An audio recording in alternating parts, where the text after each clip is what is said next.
Let's get cozy. Let's get cozy. Come on, I was waiting for you that time. That was all you. It's Sorry. a welcome back. Welcome back to another episode of That Gym Couple podcast. Hosted by Cal and Lucy. There we go. We're back. Hey everyone, we're back, and I'm going to try and be more positive this week because I apparently was a little Debbie Downer last week. Yeah, I think we both were a little bit. I did say to you, didn't I, when I was editing, I was trying to put the intro music at the start, and I was like, it's like really upbeat, kind of happy intro music. And I was just like and moaning. It was just, we were like, this life sucks, so depressing January. But you know what? Also, that was very real and authentic, and that is exactly why we created this podcast, to show you that not everything is fine and dandy all the time. Like sometimes life is a bit shit. Good little intro into what we're going to be talking about today as well. Yeah, true. We'll obviously catch you up to speed on what we've been up to, but in this episode we are going to go over kind of the realities behind social media and what you might not see on screen. So yeah, as you said, last week was a great example of that. Like, it has been a tough month. It's been a tough start to the year, as I'm sure many people have had. The one negative thing I will say, and then I promise to be upbeat the whole episode, is I had a very severe migraine last night. Honestly. Wasn't it terrible? You would have thought she was dying. I thought I was dying. No, I knew I wasn't dying, but like I thought I had a... You knew you weren't dying. Sorry, I just had a weird brain function then. It's not like you. Yeah, I know. It was... I've still got a headache now, but I'm just trying to push through it. Oh, you trooper. Look... Why can't I just be unwell? If you're unwell, I'm literally there for you. Of course you can. But like, you being unwell is like the world is ending. Yeah, look, I have quite bad health anxiety. Like if I feel something on my body that doesn't feel right, obviously you would get nervous. But boys are just so good at just like brushing it off. Or like when Callum's ill, I bring him like immune shots and greens and that was too much. Chocolate and all this stuff. It was very sweet, but like... And like electrolytes and stuff. I just want to make sure you feel better. Whereas you just need... You haven't done any of that for me today. You just need a cuddle and a don't worry, I'm here. Yeah, and some food brought for me. Yeah. Which and you did car do. wash. Although I was going to pay for that, but then I didn't. Yeah. You pay for that. I didn't know you were going to pay for that. It was my idea. Yeah. No, so yeah, I've just had a really unexpected migraine because I've got really bad tension in my neck and shoulders, and it just sort of... Yeah. I basically did what we always say you shouldn't do, and I trained yesterday when I knew it wasn't quite right, but I thought maybe if I move it will be all right. And I think training it, I obviously just like caught a nerve or something, and I just like couldn't see, my vision went. It was awful. So yeah, I'm still suffering a little bit today, but I'm gonna push on. Well done. Yeah, Proud of you. Thank you. How are you? Yeah, I'm good. I'm very tired. I've had Don't be down, don't be depressed. 2 days of like, you know, getting back into the swing of it, new month, and yeah, I'm good. I am very good. You know, I've got not much to complain about. But yeah, just a bit tired, that's all. How's your training going? Again, well, I haven't trained today. I was supposed to train today, but I thought, you know what? While Lucy has not been listening to her body and trained anyway, I was like, maybe I'd listen to my body and have a rest. So rest day today. Impromptu. Just need a little bit of a step back, I think. Yeah. To try and just give myself some sort of chance to recover a little bit more. Yeah, and I think that's what I'm doing this week. We've decided together that I'm going to take a deload, which is essentially just, well, you can do a deload in different ways, but I'm just going to take... just a few days off. Probably not even a week. Yeah. Normally a deload is about a week, but I'm probably just going to take until I start to feel a bit better, maybe till Friday even, which is very unlike me. But I just feel like every training session, I'm not feeling it in the right areas. I'm getting frustrated because it's not feeling right, and then I'm not recovering, and my DOMs are really bad, and that is a very good sign that you probably do need a deload. And that migraine was just sort of my body's way of saying, just take a break. Yeah. So yeah, I'm going to take a few days off and hopefully come back at the end of the week feeling good. Oh, and you'll probably come back and then smash a few PBs, because that's usually how it happens. Let's hope. I think if I need to I'm so bad. Like, I will probably end up going back early. I'll probably start to feel a little bit better and be like, yeah, I'm fine to go back. And then I'll go back and it'll have a shit session because I need to give it enough time. But I'm just really bad at doing that. I think with that, it's a case of not going into that first session back without any sort of preconceived idea of it's going to how be it's going to go, and that you're going to do really well. Just enjoy it for what it is, and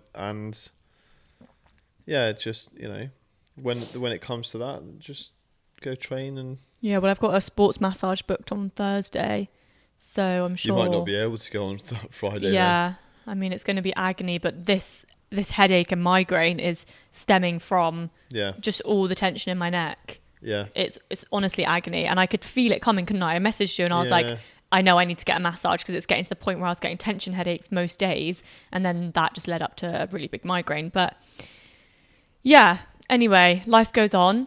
Yeah. We're not down. Other than that, everything's good. Yeah, the Six Nations is back. Yeah, rugby's back. It's in Super Bowl this week. All the sports on. Pray for me. You love it. I love the rugby. You love it. And a bit of the F1. Yeah, F1. I do love F1 as well. Yeah, so I'm sure a lot of people are probably going to be drinking on the weekends, aren't they? Yeah, watching the rugby. It's true. Maybe that's going to... And also, it kind of coincides pretty nicely with the end of Dry Jan.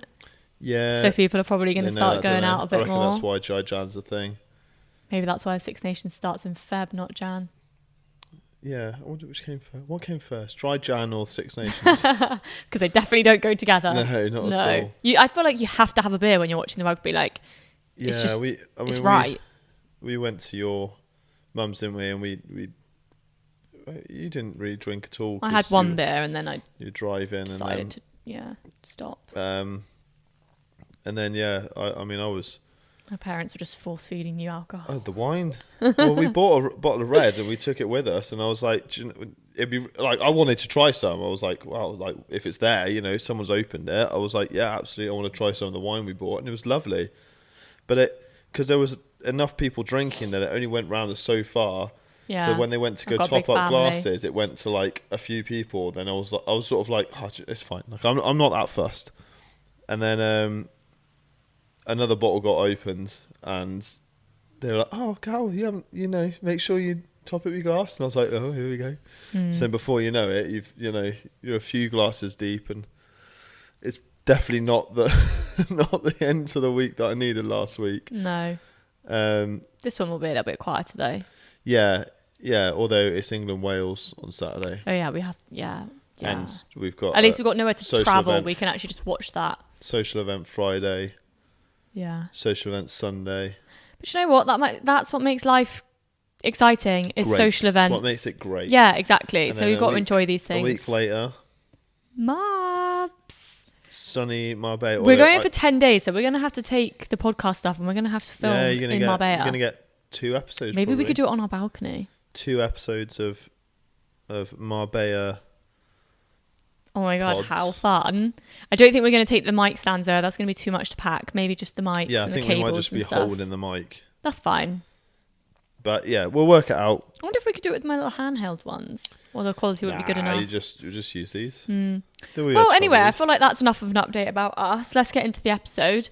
So yeah, we thought this week we would talk a little bit about the reality behind social media, because we all know that it's not always what it's seems made out to be. Yeah, there's a lot that goes on behind everything that is posted to you on social media, and it's definitely something that I experience. I've kind of suffered with comparing myself to other people's, and you forget that that's not always real as well. And yeah, I think we just thought it would be quite a good topic to cover. Yeah, because it in the fitness industry as well, that's another side of it which we'll go into. But I guess why don't we start by you telling us a little bit about what you think about it? Do you know, social media has, in general, I think it's been one of the best and worst inventions of our time. I think that it's, having grown up in like the 90s where I didn't have, anything like that. And then but being in the forefront of it, being one of the first generations on Facebook, MySpace, Twitter, Instagram, like all of it. Like, it was my generation, the ones who came through. Do you remember Bebo? I do remember Bebo. What was it? Give me love or something. That's a perfect example of, like, how bitter and toxic it can be. Yeah. It was like love for love. It didn't feel like that at the time, but love for love. Yeah. And you'd be so fuming. You'd give someone love on Bebo. I was like on their wall or something. And they wouldn't give you any back.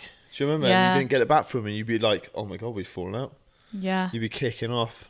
Yeah, I remember that. And that was from like a young age. Yeah. Like early secondary school, I think, for me. Yeah. So,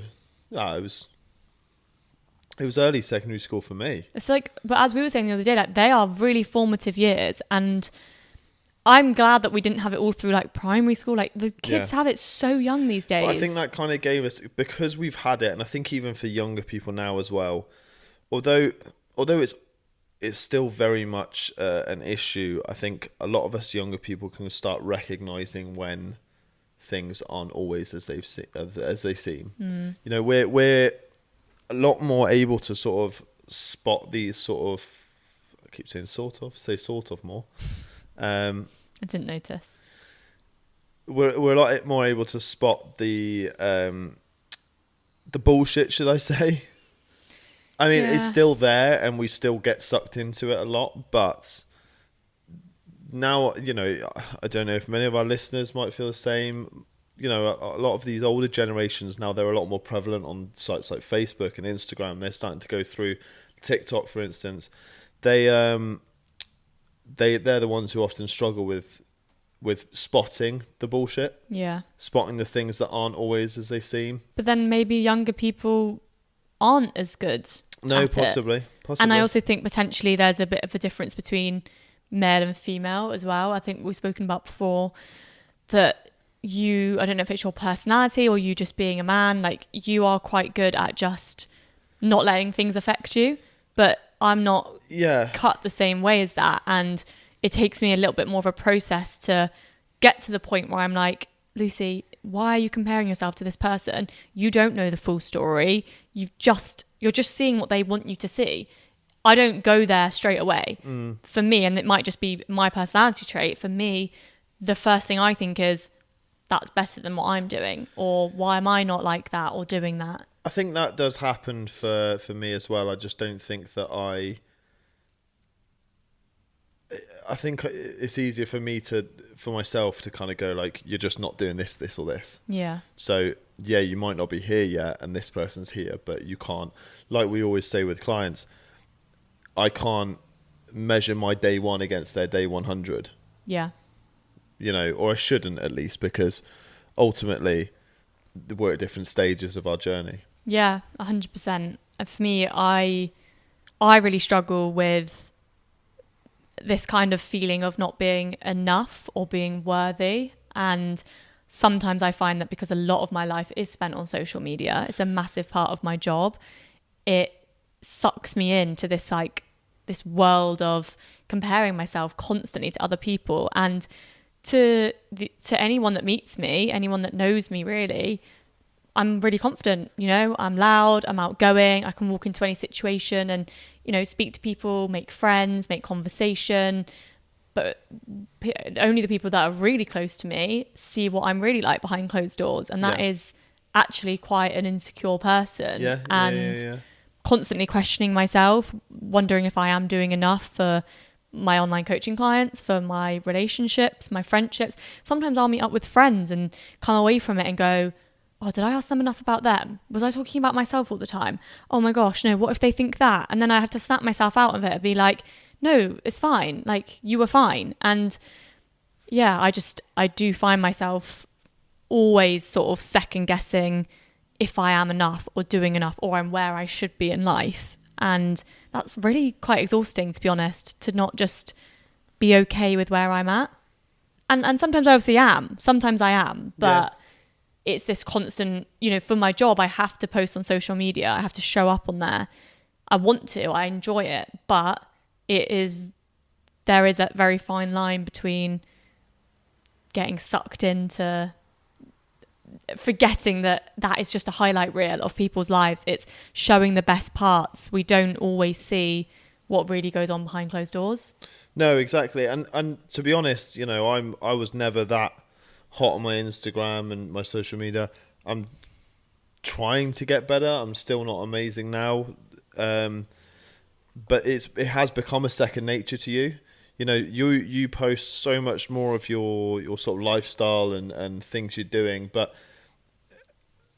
it's not that it's all staged, but it's like there's like a level of like, okay, so we're out for a, everyone sees it. Everyone's got friends who do it as well, and you go out for food with them, or you go out for a coffee or a walk, and it's like, let's get a picture, and it's almost like it's a candid picture, but it's not. Or it's like, 1 minute, don't touch your food. I want to take a photo of it. Jesus.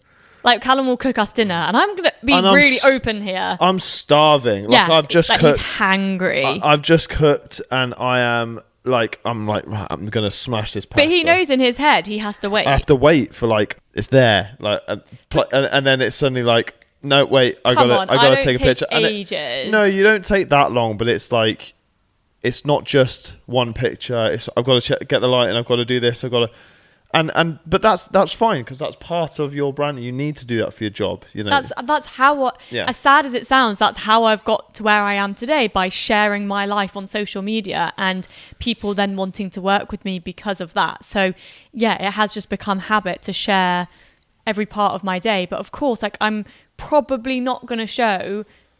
I mean, for example, today I had a migraine last night, and I've been feeling really unwell because of that today.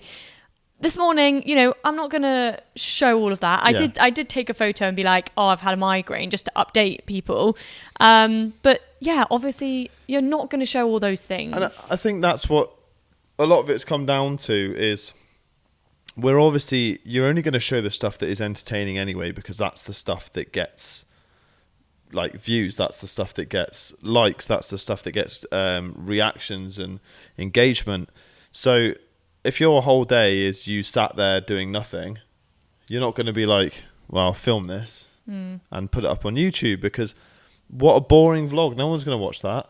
I mean, some people might, but genuinely, if you're not doing much, and I think a lot of it comes down to the old school YouTubers and influencers that we all know and used to watch, the vlogs and stuff that we used to watch, because they're the ones who you're much older than I am, but they're the ones who set the precedent of what we do today, and this short form content is coming so much more now, and it's because it's short form, you have to get so much across in just that tiny little section that you've got.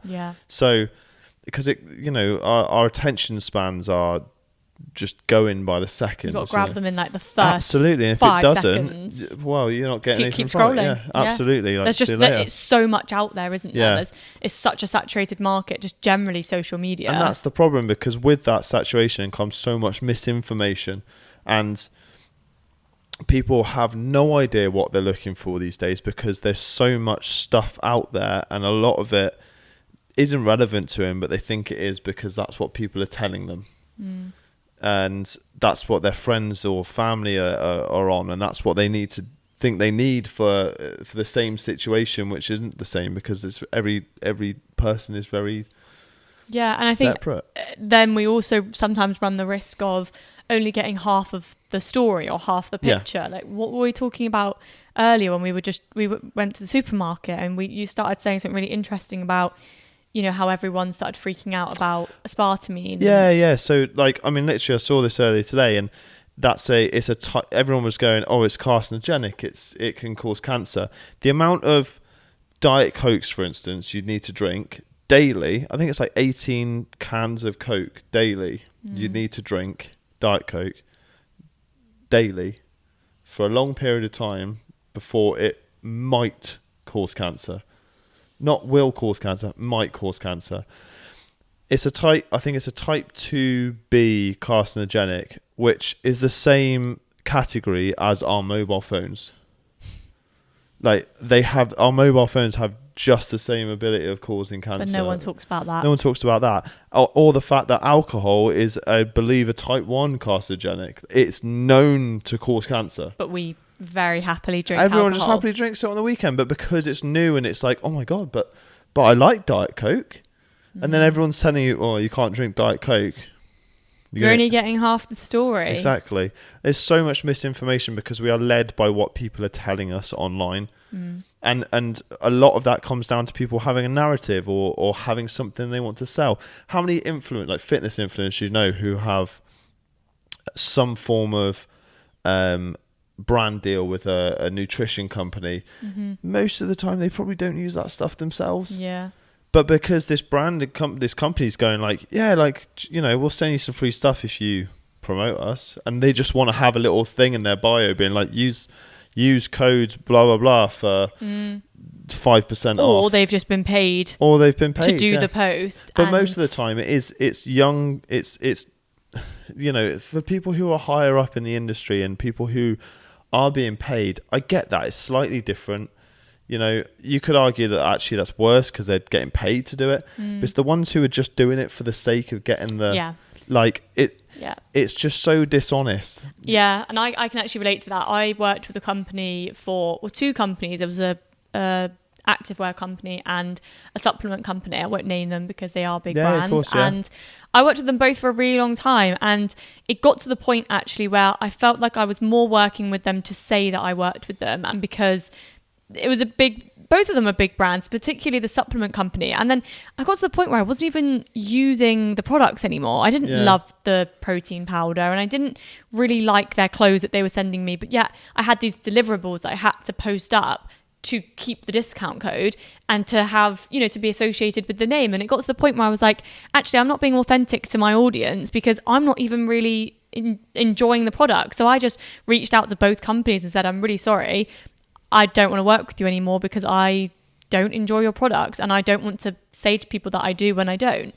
So for me, that's something that's really important, but it's probably not the case for a lot of people, especially people who are just starting out in the industry and they get approached by some obscure brand, or maybe it is a bigger brand, but chances are they've approached this brand and been like, hey, you know, like I'm not calling out or anyone, but I know so many people with My Protein, like discount codes in their bios because they've gone to My Protein and been like, hey, can I get a discount code? Because that's what they wanted. They wanted to be like, well, it's free marketing for them, isn't it? Of course, My Protein, and we're like, yeah, sure, like what, 10% off? They've always got sales on. Yeah. So it doesn't make a difference to them. But if you're putting that in your bio, you suddenly feel special about yourself because you're like, oh, I'm kind of a big deal.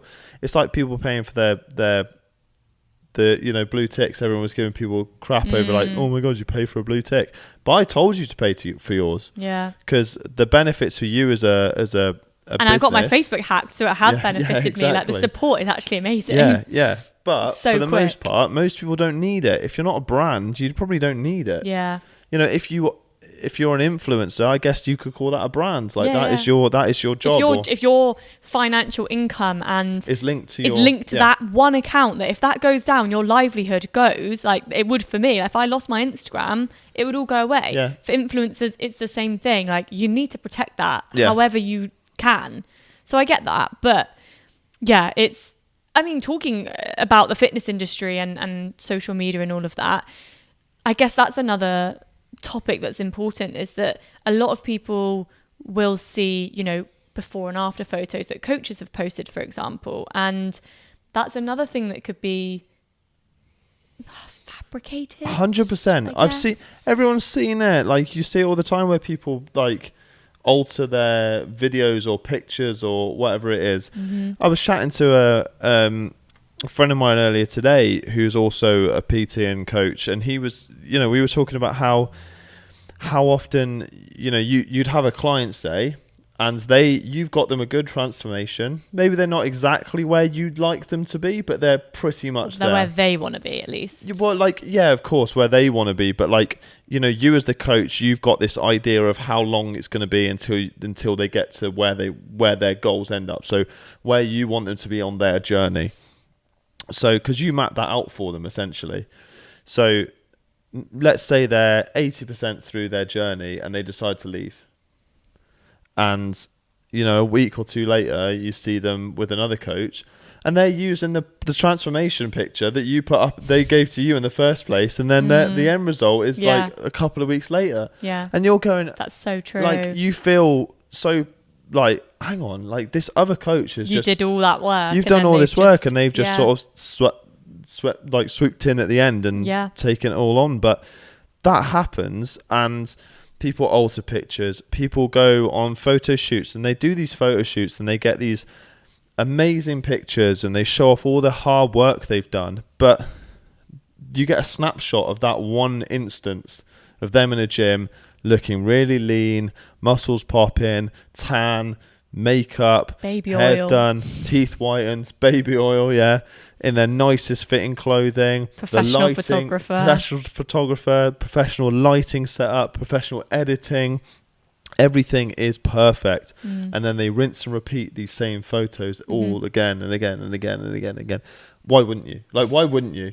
You've paid for them, you've done all the hard work, but that's what you don't see is, you might be seeing the end game. And for a lot of clients, I think that they see this like, that's what I want. I want to be able to have that. That's achievable with this person.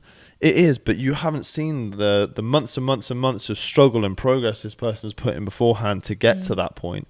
And for a lot of people, it's not that straightforward. It's not that easy to be able to put all that work in and get to that point. And that's why, obviously, being so upfront and honest with your content as a coach is, I personally think, is so important.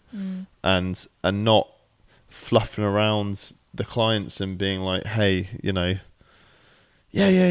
get you what you want. Or saying like, every single one of my clients gets results like this, when actually there might be 15 clients behind the scene that didn't get results like that. And the one or two that did, for whatever reason, maybe that person didn't work as hard as the other person, or I don't know, or had different goals. That's all part of it. There's so many other reasons, but you might see a coach that has hundreds of clients, like literally hundreds of clients. Yeah. Obviously, out of that, however many 100 clients, there's going to be a few that get outstanding results.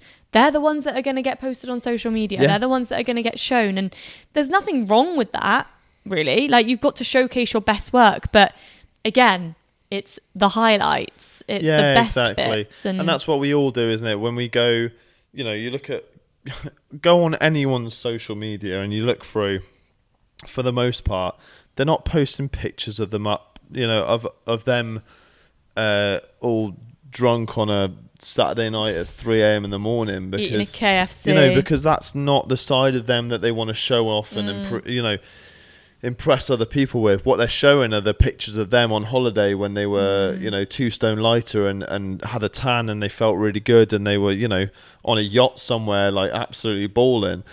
Obviously that's the side of it they're going to promote because that's the side of them they feel most confident posting, and we all do it.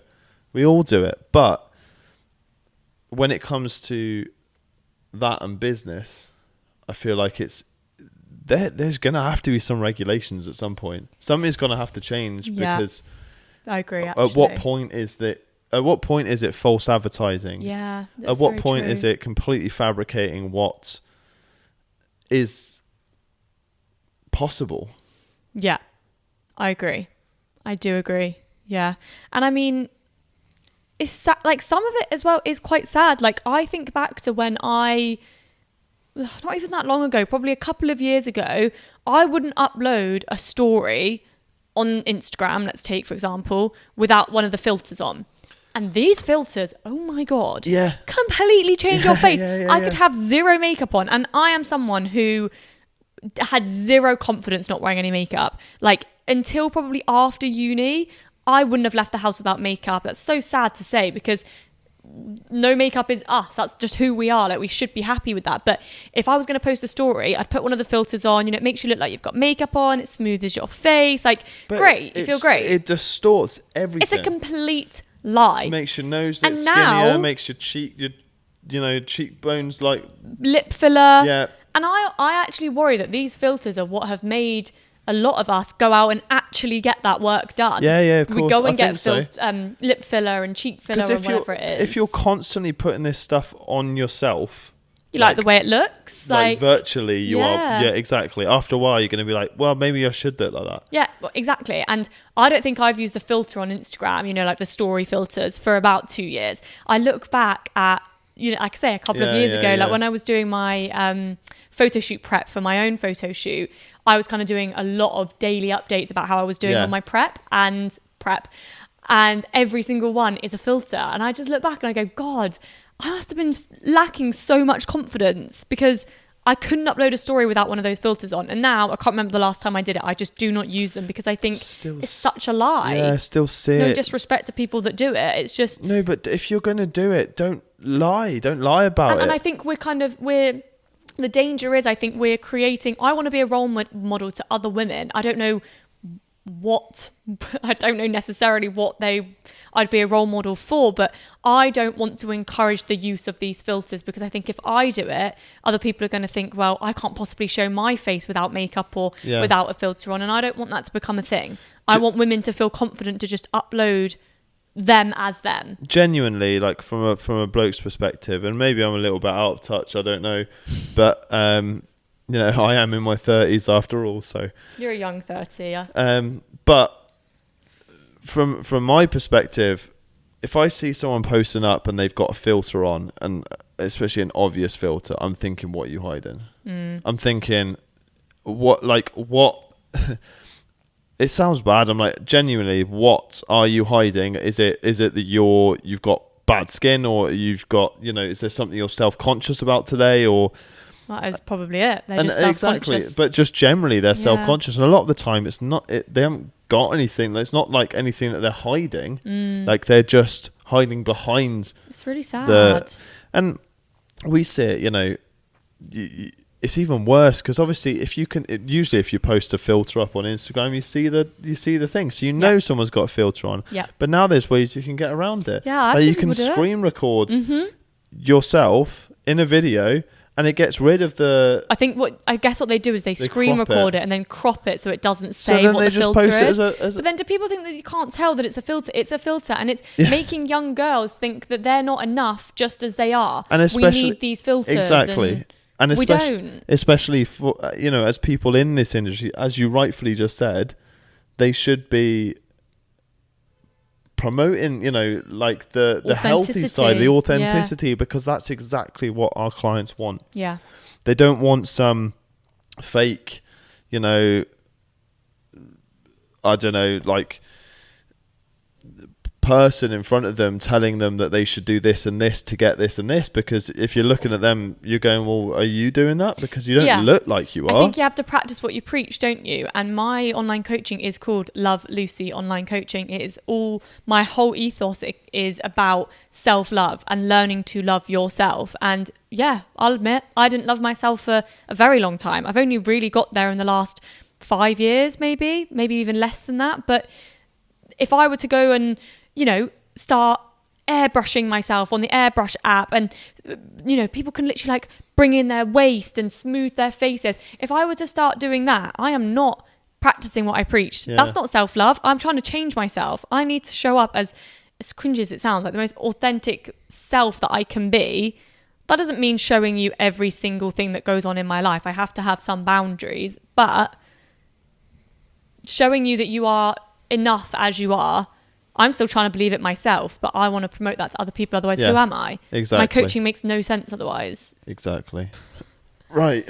Well, I guess we can move on from that little rant about social media and our sort of views on how we think it should be used. I guess.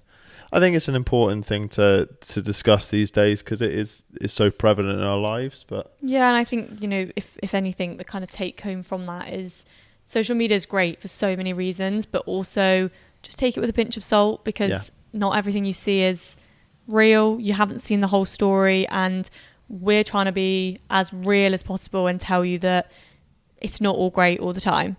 It's really not. So if it's not for you either, that's Yeah, normal. that's absolutely fine. If you don't post or anything, you know, yeah, great. And if you're having a bit of a shit time and you go on social media and you feel like everyone else is having the time of their life, they're not. No. Like, everyone has things going on. So, and they're probably posting more.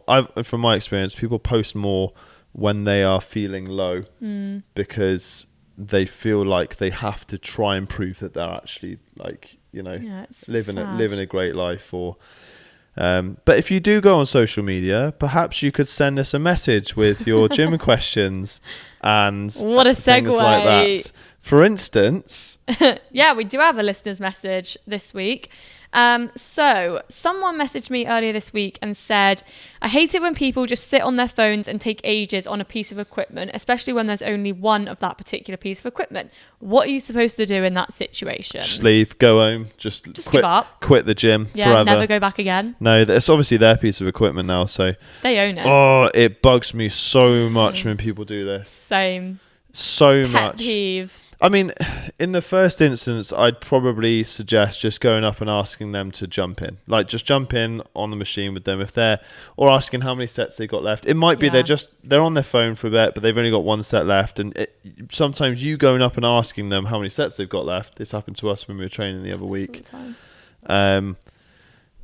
You know, and that kind of makes them go, oh, someone's actually waiting for this. I better, like, because everyone does it. I've done it before where I've sat there, you know, between sets and I pick up my phone. I might be logging a thing, or maybe I'm selecting a song that I want to play next. I'm trying to find things.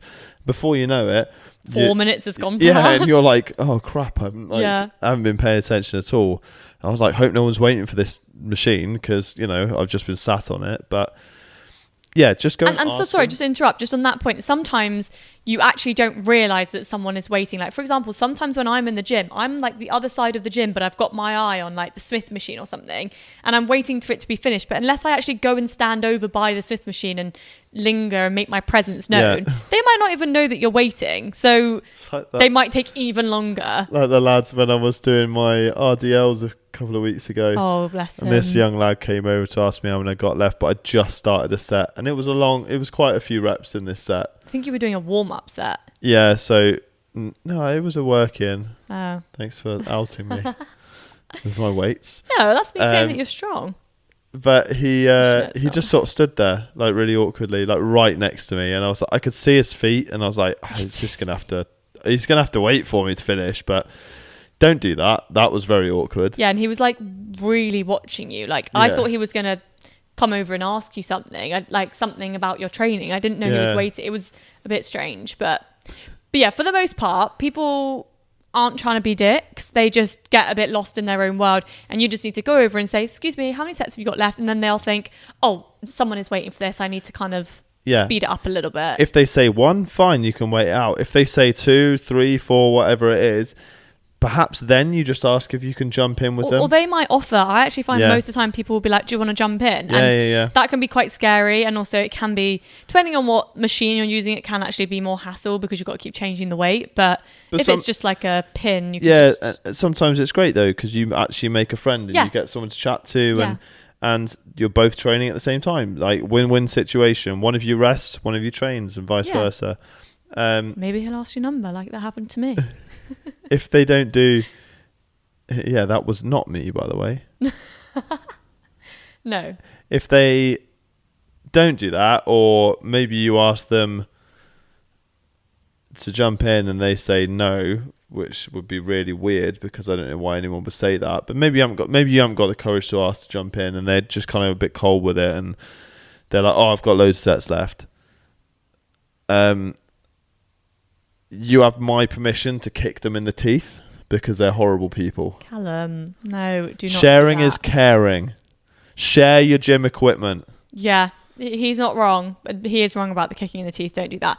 But yeah, maybe also, a little kick. Although I will say one thing, I don't want this to put you off, like going over to speak to someone, but when people go, I've actually just started, or I've just got on here, it's like, okay, well, I asked you how many sets you had.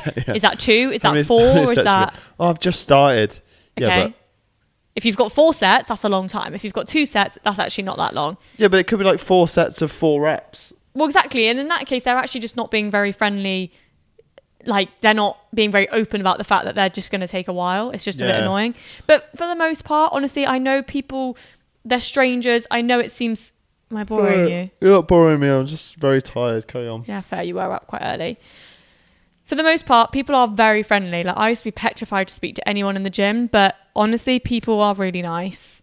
Yeah. So do not for a second go, oh God, they own that piece of equipment. I just won't do it today. Go over and just say, how many sets should I have left? If they say, oh, I've got 3, I've only just got on, go and do something else and say to them, could you just wave me down when you're done and I'll come over? Just come and give me a shot. I've had that so many times where someone's come over and I'm like 4 exercises beyond what I wanted to do in the first place, and they're like, hey, I've finished on that now. Yeah. And I'm like, don't worry about it, I'm over it. And I've had it as well. Or I'll be like, sweet, yeah, I'll go use it now. And I've had it where it is always a Smith machine, let's be honest, because there's only ever one at most places. Someone will be like, I'll be kind of lingering around, but I'll go and do something different, and then I can see that someone's gone over to ask that person, and then that person's like, oh, I'm really sorry, someone's already asked. Yeah, they're actually first. They're actually going on next. So like people, and you're like, yeah. There is like this weird thing, It's like people respect that you've got to get on with your workout as well. So yeah, just go ask. Yeah.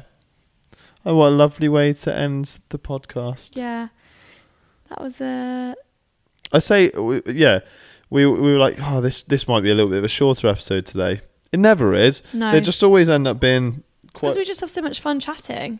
Yeah, this is the right side of the hour mark, though. Yeah. We've done a couple longer ones. This is probably more in line with where we were when we first started recording the podcast. Yeah, well, I think we're just kind of getting to the point a bit better now, aren't we? So I hope you guys think that we've improved. Obviously, if you have any opinions or you want to just let us know how you're finding the podcast, any messages, stories, please do drop them over to us. But other than that, I guess we will catch you in the next Where can they drop them to? That Gym Couple Podcast, Instagram, TikTok. You could DM us personally. Yeah. They know. Yeah, well, I hope so. Well, it's also, if you don't know, it's in the description underneath this video anyway. Where can they listen to the podcast? Apple Podcasts, Spotify, YouTube. They can watch on YouTube. Yeah. You can watch. I think that's it, isn't it? Those of you who know. Hello. Yeah, and obviously, we're very thankful to each and every one of you who does listen and take time out of your week and have something on in the background. I know that's what a lot of people. Someone sent me a photo this week of them. She said that she listens every week when she goes out and does her morning steps. Oh, I love the thought of that. Like, we're in someone's earphones as they're walking, or they're on a treadmill. We're in your head. You can't get rid of us. We're actually right behind you, just talking out loud. You can't. Imagine that. That'd be so scary. Anyway, it's time for us to go and make some dinner. I'm making you a fakeaway Nando's pita tonight. Yeah, I'm looking forward to Chicken and halloumi. Not cooking. Yeah, I'm not looking forward to cooking because I still have a banging headache. But we're going to be fine. We're going to push forward. Yeah. So yeah, we'll see you in the next episode. And then after the next episode, there'll be 2 episodes in Marbella. So make sure you look out for those. Give us some topics as well. We not that we don't have any, we've got loads, but we'd rather do things that you guys want us to. Yeah, that you want to know about. Anyway. Well, we'll see you in the next episode. All the best. Have a great week. Adios.